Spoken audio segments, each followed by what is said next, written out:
It looks like a postcard from a lost world. The mist only adds to the mystery of the place.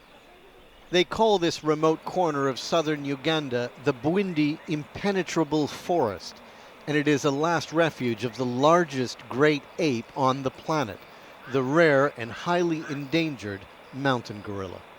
We join a Uganda Wildlife Authority trek taking tourists on the trail of a mountain gorilla family in the area. We're behind a group of experienced trackers. They're a few miles ahead.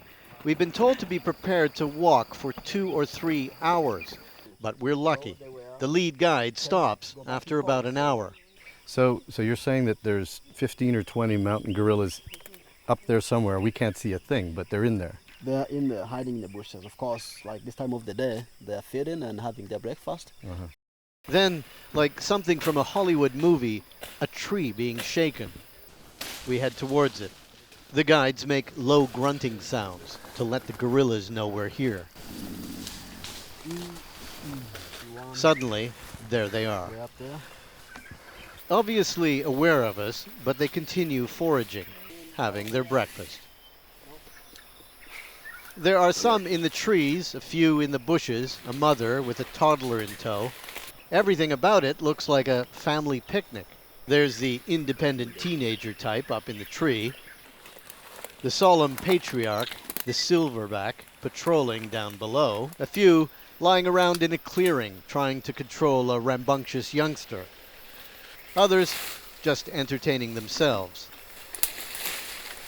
This is one of 30 mountain gorilla families here in the Bwindi Forest in Uganda. It's also one of 5 families that have been habituated. That means they're used to having humans around. For example, if we had come across a non-habituated group, they'd potentially charge us. Just to give you an example of how relaxed they are around us, the silverback, that's the big male leader, he's about 7 feet away from us right now. There is something else about this group, something very special. One of the mothers has twins, just a few days old now. They are incredibly fragile. They depend entirely on the mother for food. It helps explain why it was easy for us to find them. But when they're going slowly, then she has enough time to nurse them. But when they are on the run all the time, she hasn't enough time to nurse and take care of the babies. So there are so many chances that they may die. Right. But now that they're relaxed, and since the twins were born, they haven't been moving. Gorillas share 98 to 99% of their DNA with humans. Next to chimpanzees, they are our closest relatives. There is something startlingly familiar about the way they behave. I'm kind of grateful that these families of gorillas are here and they're free, and they act so human, you know, like the mother, she hugs her twins, and it just makes us feel kind of in harmony with nature. They look content, safe in their surroundings. But this family is lucky. The truth is, the mountain gorilla is in trouble. Well, the area where they're under threat would be in this area right here that I'm pointing at right now. Jamie Kempsey with the International Gorilla Conservation Program is pointing at the Democratic Republic of Congo. It's less than 100 miles away, and it's another area inhabited by mountain gorillas. The forest on the slopes of those volcanoes is much the same, only there's a war going on over there. The forest is full of soldiers. Many of the gorillas in Congo have also been habituated for the tourists. But how's a gorilla to know the difference between the good guys and the bad guys? Chances are they aren't going to run away if they encounter soldiers, and rebel soldiers have killed mountain gorillas in the past. Of course, it's rekindled the debate about habituating these gorillas, but the general consensus is that it is a good thing. In fact, in Rwanda and here in Uganda, it has helped preserve the mountain gorilla.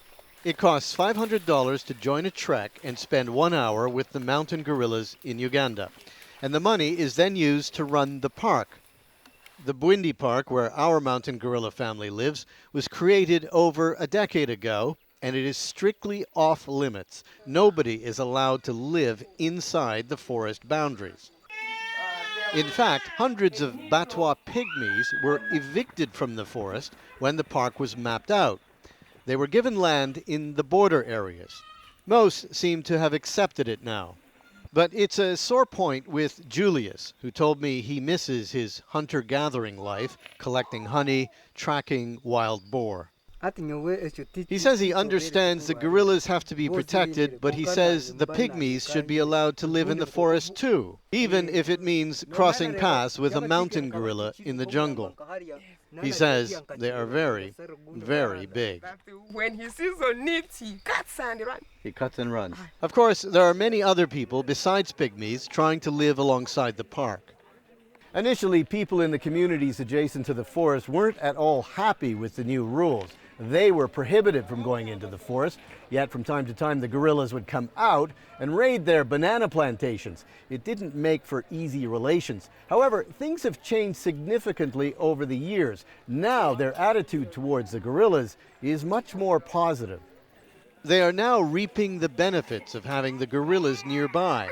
This entire village was built on profits from guerrilla tourism. And people here also partnered with a high-end hotel chain to build a spectacular lodge overlooking the volcanoes. It's called Clouds. It costs $400 a night, but every time a guest stays in the lodge, $30 goes to the community. Gary Siegel manages Clouds, and in his spare time, he helps the nearby village with community development. Clinics, learning centers. I'm busy at the moment with a library, learning center for children to go and read in the evening time, you know. Good news for the mountain gorillas trying to survive in their last refuge. They need all the friends they can get.